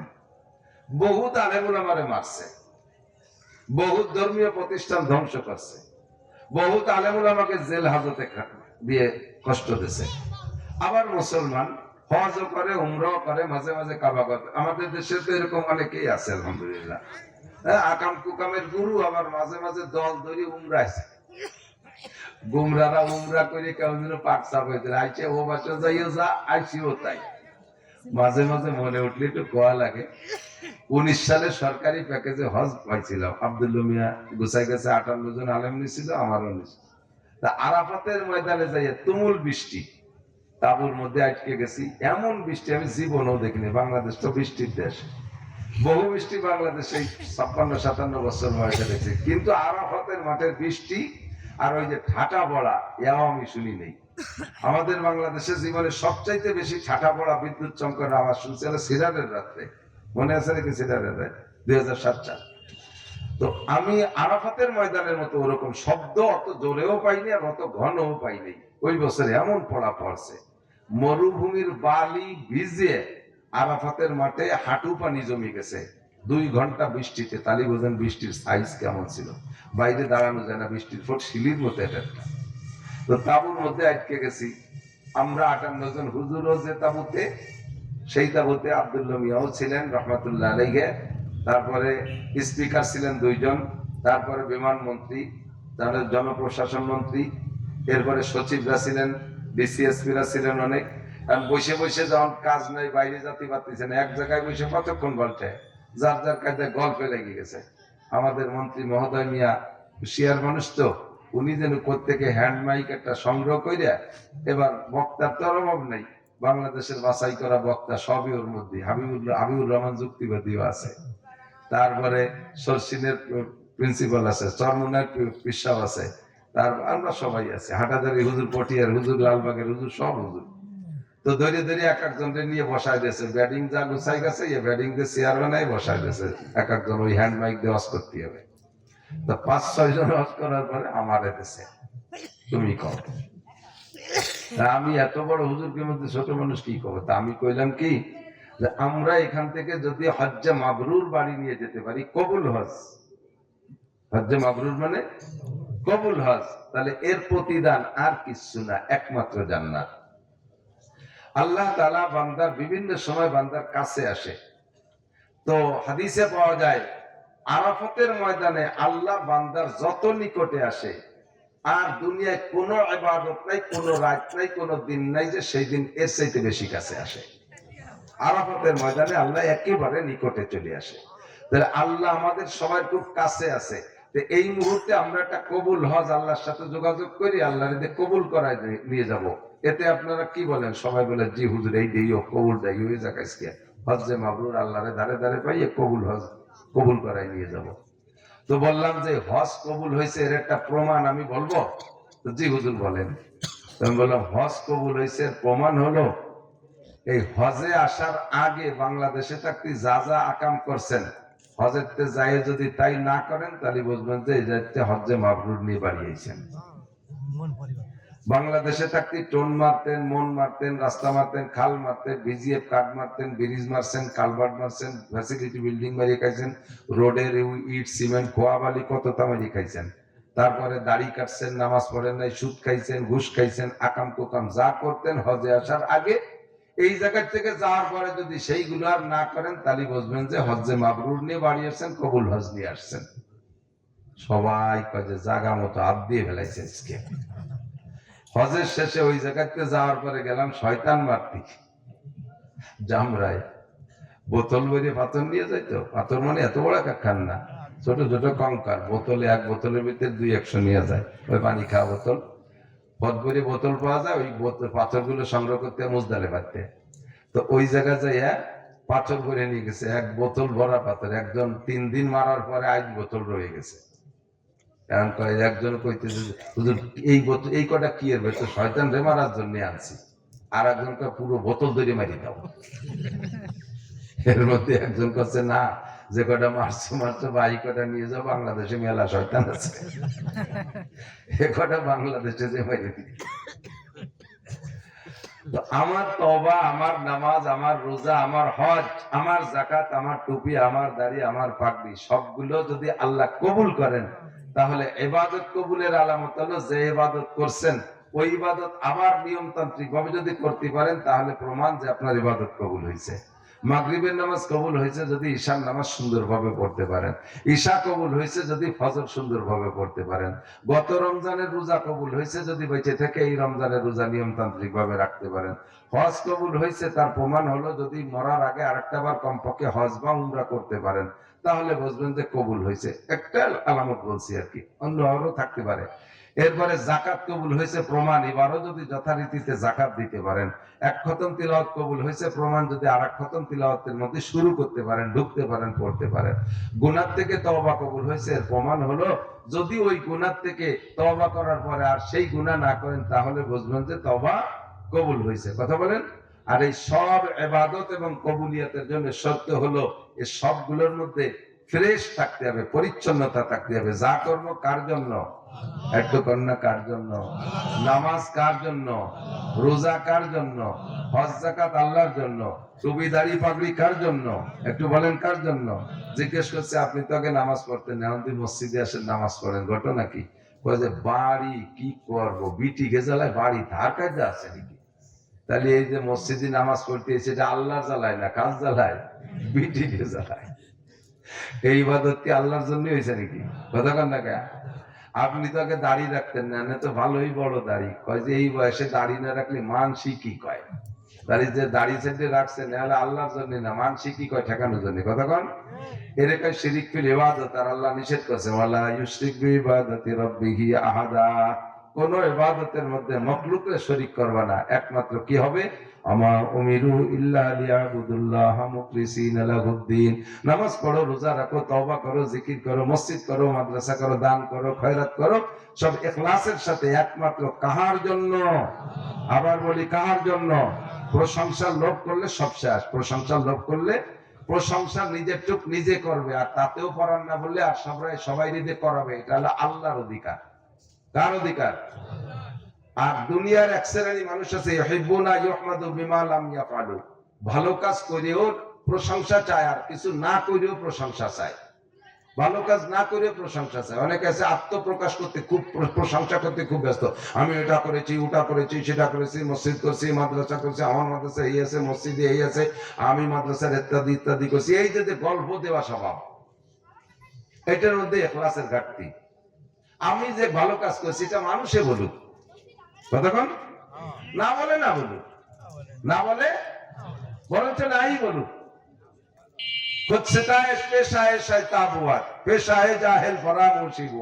নিজের প্রশংসা করা এটা শয়তানের স্বভাব। নিজের ভালো কাজের প্রশংসা প্রকাশ করে এটা শয়তানের স্বভাব। আর জাহেল আর মূর্খদের স্বভাব হলো কথা শুনে ভুলে যাওয়া। কথাটা বলা হয় শোনে কিন্তু পরে মনে থাকে না, জাহেল মূর্খদের স্বভাব। আর শয়তানের স্বভাব হলো আত্মপ্রশংসা করা। একমাত্র আত্মপ্রশংসা করার অধিকার কার? আল্লাহ শিখাই দিয়েছে আলহামদুলিল্লাহি রাব্বিল আলামিন। এটা কি কোরআন শরীফের আয়াত না? কোরআন শরীফের আয়াত না? আল্লাহ কয় তুমি আমার প্রশংসা করবে, আলহামদুলিল্লাহ রাব্বিল আলামিন, সব প্রশংসা আল্লাহ। আল্লাহ তাআলা মানুষকে শিখিয়ে দিয়েছে এই ভাষায় প্রশংসা করো, এরপরে নিজেই বলেন আমি এটা করেছি। আলাম নাজাল্লাহু আইনাইন ওয়া লিসানা ওয়া শাফাতাইন ওয়া হাদাইনাহু নাজদাইন। তোমার চোখকে আমি দেই নাই, তোমার জিহ্বা আমি দেই নাই, তোমাকে এত এত নিয়ামত আমি দেই নাই, তোমার এগুলো আমি দেই নাই। এটা বলার অধিকার আল্লাহ। আমি এটা করেছি, আমি সেটা করেছি, আমি ওটা করেছি, এই গল্প দেওয়া এটা সম্পূর্ণ শিরিক। জীবন ভরে করে যাব আমি মাদ্রাসা করেছি, আমার মাদ্রাসা এই আছে ওই আছে সেই আছে, চাটকি চাটাম যা করবো মানুষের কাছে প্রশংসা পাওয়ার জন্য আমি শূন্য হাতে চলে যাব। আমার প্রতিষ্ঠান থেকে অন্য মানুষ দামি হয়ে তারা বড় বড় তারা জান্নাতি হয়ে চলে যাবে, আমি খালি হাতে উঠতে হবে। কারণ আমার এই কাজগুলো আল্লাহর জন্য করিনি, মানুষের কাছে নিজেকে প্রকাশ করার জন্য। আর মানুষের কাছে হ্যাঁ জি হুজুর এটা করেছেন ওটা করে, ঠিক আপনি জন্মের হুজুর, আপনি জন্মের হুজুর। এই জন্মের হুজুর শোনার জন্য গল্প মারা, এগুলো বাদ। যা করবো কার জন্য?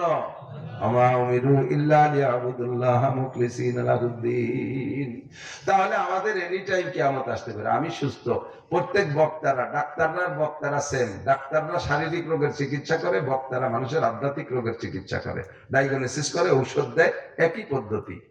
ডাক্তাররা যেমন একটা রোগী দেখা দোয়া করতে থাকে, আল্লাহ আমি ঔষধ দিছি, রোগী নিজের জন্য যতটুকু দোয়া না করে, ডাক্তার কিন্তু রোগীর জন্য তার চেয়ে বেশি দোয়া করে, আমার ঔষধ চিকিৎসা যেন রোগীটা ভালো হয়ে যায়। কথা কন না কেন? অবশ্যই সেম আমরা বক্তারা কোন জায়গায় দাওয়াত, আজের যে দাওয়াত গুলো রাখি, ওই দিন থেকে দোয়া করি আল্লাহ সুস্থ ভাবে যেন মাহফিলটা করে আসতে পারি, সে জায়গা যেন দুটো ভালো কথা বলে আসতে পারি। কিন্তু কতক্ষণ ভালো থাকবো সুস্থ থাকবো ওই পাঁচটার মধ্যে এটাও একটা, এটা তো আল্লাহই ভাবে জানে। 2-3 দিন ধরে শরীরটা খুব বেশি অসুস্থ যাচ্ছে, ঠান্ডা জ্বর কাশ ইত্যাদি মিলে কথা বলতে খুব কষ্ট। আল্লাহ পাক রব্বুল আলামিনের কাছে আমি প্রতিজ্ঞা করেছি, দোয়াও করি যে ওয়াদা করলে যেন আমার খিলাফ না হয়, ওয়াদা করলে যেন খিলাফ না হয়, ব্যাপারে আল্লাহ তুমি সহযোগিতা করো। যতক্ষণ দেহের মধ্যে জান আছে, গাড়িতে উঠতে পারি, অতক্ষণ পর্যন্ত আমি ইনশাআল্লাহ ওয়াদা পূরণ করার জন্য ব্যস্ত থাকি। কোনো মতে হাজিরা দিলেও দেই, নইলে কর্তৃপক্ষ, স্থানীয় মানুষ কর্তৃপক্ষের উপরে অভিযোগ করে তোমরা হুজুরের দাওয়াত না দিয়ে পোস্টারিং করছো, এই বলে তার উপর একটা প্রেশার আসে। আমি উপস্থিত হয়েছি, সত্যি ওয়াদা করছি আসবো। মৌলানা মঈন সাহেব আমার ফুফতো বোনের ছেলে, আমার ভাগ্নে, বয়সে আমার চেয়ে বড়, কিন্তু সে আমার ভাগ্নে, বাড়ি গেছে যে বলে আসছে আমি ওয়াদা করছি। এই সোনাকুর মাদ্রাসাটা আমাদের এই মাদ্রাসা, একসময় আমিও 2-1 সবক পড়াইছি, এই মসজিদে জুমো পড়াইছি, আন্তরিকতার অভাব নাই, কিন্তু পারি উঠি না, আসছি। শেষ কথা হলো আল্লাহ পাক রব্বুল আলামিন আমাদেরকে খেয়াল করেন। সরকারি উঠবেন না, নড়াচড়া করবেন না, অল্প শেষ কথা বলতেছি। শেষটা হলো আমি যে আয়াত পড়েছি, আয়াতের সাথে সম্পৃক্ত, সেটা হলো ওমা তুকাদ্দিমু লিআনফুসিকুম মিন খাইরিন তাজিদুহু ইনদাল্লাহ। মানুষের কাছে মাল আমানত রাখবেন, কিছুদিন পর দেখবেন অস্বীকার করে বসে। টাকা কর্জ নিয়ে লম্বা একটা টাইম ঘুরানোর পরে তারপরে পরিমাণ মতো স্বীকার করে না। 50,000 টাকা নিলি, মাঝে 10,000 দিয়ে দিলাম না, তারপরে একদিন 10,000 দিলাম, সেটা ভুলে যাও, কত সে একটা হবে। শেষ ফিনিশিং করে সবই দিয়ে দিছি, তোমার মনে নাই। এভাবে মানুষে খেয়ালত করে। তা আল্লাহ পাক রব্বুল আলামিন বলেন দুনিয়ার কত জায়গা দাও, সব জায়গাতে বেশিরভাগ জায়গাতে মাইটের খেয়ে চলে এসো, আমারে কয়টা টাকা দাও। ওমা তুকাদ্দিমু লিআনফুসিকুম মিন খাইরিন তাজিদুহু ইনদাল্লাহ, আমারে যেটা দিবা এটা মাইট যাবে না, বরঞ্চ আমি দেবো, ফিরেই তো দেবো, তা পরিমাণে কত লাহুম মা ইয়াশাউনা ফিহা ওয়া লাদাইনা মাজিদ। তুমি যে কয় টাকা দিছো ওই কয় টাকা আগে বুঝাই দেবো, দেওয়ার পরে কবে যে এইটুকু আমি অতিরিক্ত দিলাম। এবার অতিরিক্তটা যে পরিমাণ কত সেটা আল্লাহ বলেন মাজিদ, অসংখ্য পরিমাণ। ওয়াকরিদুল্লাহ কারদান হাসানা, সূরা মুজাম্মিলের শেষে যে আল্লাহ পাক বলে ওয়াকরিদুল্লাহ কারদান হাসানা, তোমরা কত জায়গা কর্জ দাও, আমার একটু কর্জ দাও, আমাকে একটু কর্জ দাও। আমারে কর্জ দিলে যথাযথ পেয়ে যাবা, হাজার হাজার কোটি কোটি গুণ বাড়াই দেবো। সরকারি চাকরি বাকরি এখানে অনেকে করেন, বা বিভিন্ন জায়গা, বিশেষ করে সরকারি চাকরিদেরকে বলতেছি, সরকারি চাকরির পরে চাকরির একটা মেয়াদ শেষ হয়ে যাওয়ার পরে সার্টিফিকেটের টেম্পার শেষ হয়ে যায়, সময় শেষ হয়ে যায়, বয়সের একটা পর্যায়ে চলে আসে, তখন রিটায়ার্ড করে দেয় না? কথা কি শুনতেছেন? কাটা কাটা বলতেছি বলে ভালো লাগতেছে না, আমার ইচ্ছে ভালো হলে বলার কায়দা নেই। চাকরির একটা সময় শেষ হয়ে যায়, তখন রিটায়ার্ড হয়ে যায় না, পেনশনে আসে। তো পেনশনে আসার সময় সরকার এককালীন কিছু টাকা দেয়, 50 লাখ। তো যারা সচেতন তারা একরকম আচরণ করে টাকার সাথে, যারা অচেতন তারা আর এক রকম করে। অচেতনরা আইসেই 50 লাখ টাকা দিয়ে বিল্ডিং একটা বানায় ফেলে, এরপরে হাতে কিছু থাকে না, সেই বিল্ডিং তার মধ্যে নিজেরা খায় একটু কি তেমন আয় রোজগারের ব্যবস্থা থাকে না। অথবা 3-4 মাহিন্দ্র কিনে রাস্তায় ছাড়িয়ে দিয়েছে, ড্রাইভার রাস্তা ভাঙিয়েছে, গুঁড়ো গুঁড়ো হয়ে বাঙালিতে বেঁচে টেছে দিয়ে খেয়ে দেবে, সেটাই হয়ে গেল 50 লাখ শেষ। আর সচেতন যারা, তারা কি করে, 50 লাখের 25 লাখ টাকা দিয়ে, শহরের মাঝে তো 25 লাখ টাকায় জায়গা হয় না, এই শহরতলি নর্মাল জায়গা 25 লাখ টাকা দিয়ে 3 শতাংশ জমি কিনছে, আর 25 লাখ টাকায় বিল্ডিং ও হয় না, 3 ইউনিটের একটা ঘর বানাইছে যাতে 3টে ফ্যামিলিরে ভাড়া দেওয়া যায়। তো 3 ইউনিটের একটা 3 শেড ঘর বানাইয়া বুড়োকালে এই 3টে ইউনিট 3টে ফ্যামিলিরে ভাড়া দেয়। 3 ফ্যামিলি থেকে 3-10 কে 30,000 অথবা 15,000 টাকা যাই আসুক, মরাকাল পর্যন্ত বুড়ো বুড়ি দুইজনের ছেলে মেয়ের কাছে আর মুখাপেক্ষি হওয়া লাগে না, চিন্তা করা লাগে না, ওখান থেকে যা ভাড়ার টাকা আসে তাই দিয়ে ওষুধ পানি খাবার দাবার খাইয়া মরতে পারে। এরা হলো সচেতন, এরকম বহু মানুষ আছে, ঠিক না? আল্লাহ পাক, নবী পাক সাল্লাল্লাহু আলাইহি ওয়াসাল্লাম এই কথাই বলেন, তুমি যতদিন দুনিয়ায় বেঁচে আছো, যা ইবাদত করতেছো এর বেতন নগদ দিচ্ছি। 5 ওয়াক্ত নামাজ পড়ো, 5টা পুরস্কার, একটা পুরস্কার রুজি। তুমি রমজানে রোজা রাখো, তার আখিরাতে পুরস্কার, একটা পুরস্কার রুজি। ইজাদু ফিহি রিজকুল মুমিন, রোজার কারণে মুমিনের রিজিক বাড়াই দেওয়া হয়। তুমি হজ করছেন, মূল প্রতিদান আখিরাতে, তার একটা প্রতিদান আমি দুনিয়ায় রাখি, হজের বিনিময় হাজিদেরকে দুনিয়ায় আমি মরাকাল পর্যন্ত অভাব দেই না। যাকাত দেছো, যাকাতের মূল প্রতিদান আখিরাতে, তবে যাকাত ইউজাদুল মাল, যাকাতে মাল বাড়াইয়া দেয়। এই যাকাতের বিনিময়ে তুমি যে প্রতিদান পাচ্ছ তা দিয়ে খাচ্ছ, এক কথায় যা ইবাদত করছো এর একটা বেতন নগদে নগদে ডেইলি খরচ করে ফেলতেছো, রুজি রেজেক খাওয়া দাওয়ার মধ্যে দিয়ে। একদিন তুমি মরে যাবা, এই জামাত আল ইনসান, মানুষ মারা যাবে, তখন তোমার চাকরি শেষ, তখন তোমার আর ইনকাম থাকবে না, নামাজ রোজা হজ যাকাত কিছু চলবে না। কিন্তু এর পরে যে তোমার টাকা লাগবে, তোমার অনাদি অনন্ত কাল যে তোমার টাকা লাগবে চলতে, এই টাকা মানে নেকি, এই নেকি পাবা কোত্থেকে? তুমি 3 ইউনিটের একটা বিল্ডিং বানায় আসতে পারো, এই আয়ের জন্য, ইনকামের জন্য 3 ইউনিটের একটা বিল্ডিং বানায় আসতে পারো। 1 নম্বরে সদকা জারিয়া, 2 নম্বরে ইলমিন ইনতাফাউ বিহি, 3 নম্বরে ওয়ালাদিন সালিহিন ইয়াদউলা। 1 নম্বরে সদকা জারিয়া আপনাদের সকলের জানা আছে। আজীব মানুষ, যদি একান্ত পেশা বসে থাকে তাহলে ওঠেন, নইলে এই সময় কথা কই যে এই সদকা জারিয়া কইছি, পাবলিক তো অসব মুখস্থ হয়ে গেছে, এটার ভাই যেন টাকা উঠে বলে চলে যায়।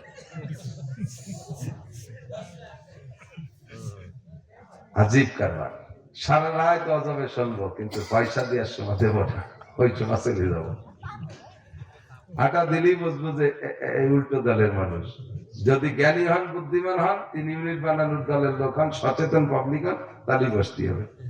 তো 3 ইউনিটের মধ্যে 1 নম্বর সদকা জারিয়া, 2 নম্বরে ইলমে শরিয়াত, সদস্য হুজুরে মাদ্রাসা করছে, এই সুবাদে দেশে লক্ষ লক্ষ উলামায়ে কেরাম, আমরা যে যেখানে কোরআন হাদিস পড়াচ্ছি সদস্য কিন্তু পাইতেছে, ওই জায়গা হইয়া তারপরে ওনার উস্তাদের দিক যাচ্ছে, সেই জায়গা হয়ে রাসূলুল্লাহ সাল্লাল্লাহু আলাইহি ওয়াসাল্লাম পর্যন্ত যাচ্ছে। ইলমিন ইনতাফাউ বিহি। 2 নম্বর, 3 নম্বর হলো ওয়ালাদিন সালিহিন ইয়াদউলা, নেক সন্তান রেখে যাবেন, যেই সন্তান কবরের কাছে জুমার দিন জিয়ারত করে, বিভিন্ন সময় রব্বির হামহুমা পড়ে, আপনার জন্য কিছু নেক আমল পাঠায়, এরকম নেক সন্তান। তা আমাদের সামনে এই যে দাওরা হাদিস মাদ্রাসা, অনেক ছাত্র আজকে এখানে মানে 30-এর উপরে শুধু পাগড়ি নেবে, মাওলানা পাস করে গেছে গত বছর। তো এখানে ছোট্ট ঘর দরজা পর্যাপ্ত ব্যবস্থা নাই, তার ভিতরে যথেষ্ট ছাত্র দাওরা হাদিসে পড়ে, তাদের জন্য কিতাব লাগে, আর মাদ্রাসায় পড়ে তো অধিকাংশ গরিবের পোলাপান। আমার ছেলেদেরকে কিতাব আমি কিনে দিছি, তো আমার যে ছেলেটা বছর দাওরা পড়ে মেসবাউদ্দিন, ওর জন্য কম্পিউটার ছাপার দাওরা হাদিসের সেট কিনে দিছি 25,000 টাকা দিয়ে। আর ওর পড়তে নোট লাগবে, সরা লাগে, সরা ছাড়া দাওরা হাদিসের কিতাব করে ফুল পাওয়া যায় না, সব কিতাবই নোট লাগে। নোট কিনছি 60,000 টাকা। তো এই 60,000 টাকা আর 25,000 টাকা, এত টাকা দিয়ে কিতাব কিনে পড়ার মতো ছেলে পেলে মাদ্রাসায় খুব কম আছে। আমার তৌফিক আছে, আমি আমার ছেলেদেরকে এভাবে কিনে দিয়ে পড়াচ্ছি। অধিকাংশ গরিবের পোলাপান তারা পড়তে পারে না, তো 25,000 টাকা না, কম্পিউটার ছাপা আর নর্মাল ছাপা 2 প্রকারের ছাপার কিতাব পাওয়া যায় দাওরা হাদিসে, 8,500 টাকা ধরে এক সেট দাওরা হাদিসের কিতাব। এই 8,500 টাকা দামের এক সেট কিতাব কিনে পড়ার ছাত্রের অভাব, কোনো মতে মা বাপ দিয়ে দিয়েছে, এই নাই খাই ঠাই পাই করে করে তারা এই পর্যন্ত ট্রেনে টুনে আসছে। ওদিকে আপনার ছেলেরাও জেনারেল পড়ে, আপনি নিজেও কোরআন হাদিস পড়তে পারেন না, আপনারও তো বুখারী শরীফ, মুসলিম শরীফ, তিরমিজি শরীফের নেকির দরকার আছে। আপনি যদি ছাত্রদের আনাত মাদ্রাসার এই সহযোগিতায় এক সেট বুখারী শরীফ দাওরা হাদিসের কিতাব আপনি কিনে দেন, আমি কসম দিয়ে বললে মিথ্যেবাদী হব না। হাসরের মাঠে আল্লাহ পাক আপনাকে ডেকে বলবে, তুমি এই যে দাওরা হাদিসের এত নেকি নিয়ে জান্নাতে যাও। আপনি বলবেন, আল্লাহ আমি তো দাওরা হাদিস পড়ি নেই।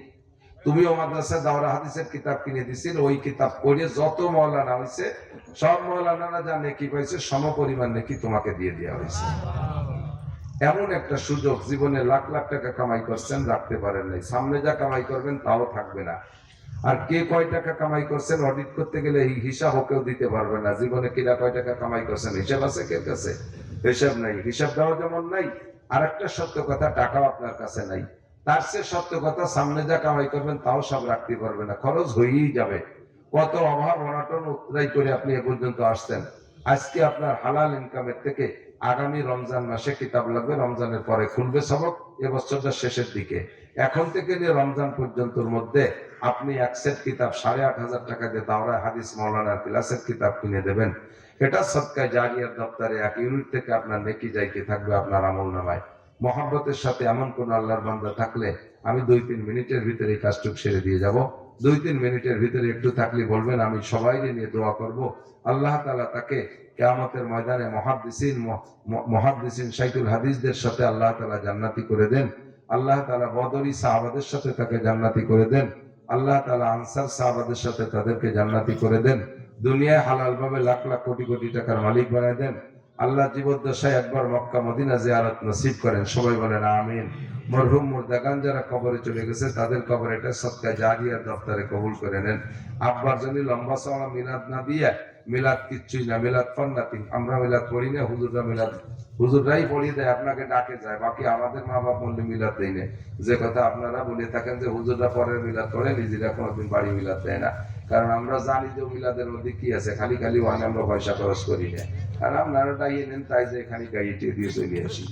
বাকি ওই মিলাদ না দিয়ে মিলাদের টাকাটা দিয়ে এক সেট কিতাব কিনে দেন, বাপ 100-200 বছর পর্যন্ত বুখারী মুসলিম তিরমিজি পড়ার নাকি কবরে বসে কামাই করবে। আছেন কোন আল্লাহর বান্দা একজন বলবেন, ওই যে ভাই পাইছে একজন কিনা, জনাব আলী শিখদের এক সেট কিতাব আল্লাহ দান কবুল করেন, হালাল ভাবে অনেক টাকার মালিক বানায় দেন। আল্লাহ এই দার্সে বুখারী দার্সে মুসলিমের নেকি উনাদের মরহুম মুর্দাগানদের আমলনামা জারি করে দেন। রব্বুল আলামিন কিয়ামতে আনসার ও বদরি সাহাবাদের সাথে জান্নাতি করে দিয়েন। হালাল ভাবে লাখ লাখ কোটি কোটি টাকার মালিক বানায় দেন। জোরে বলেন আমিন। আর কেউ আছেন এক সেট কিতাব দেওয়ার মতো? দাওরা হাদিসের এক সেট কিতাব কি নাম মুরব্বি? মাহমুদ মাহমুদ সাহেব, এই মহল্লা চেনেন তো?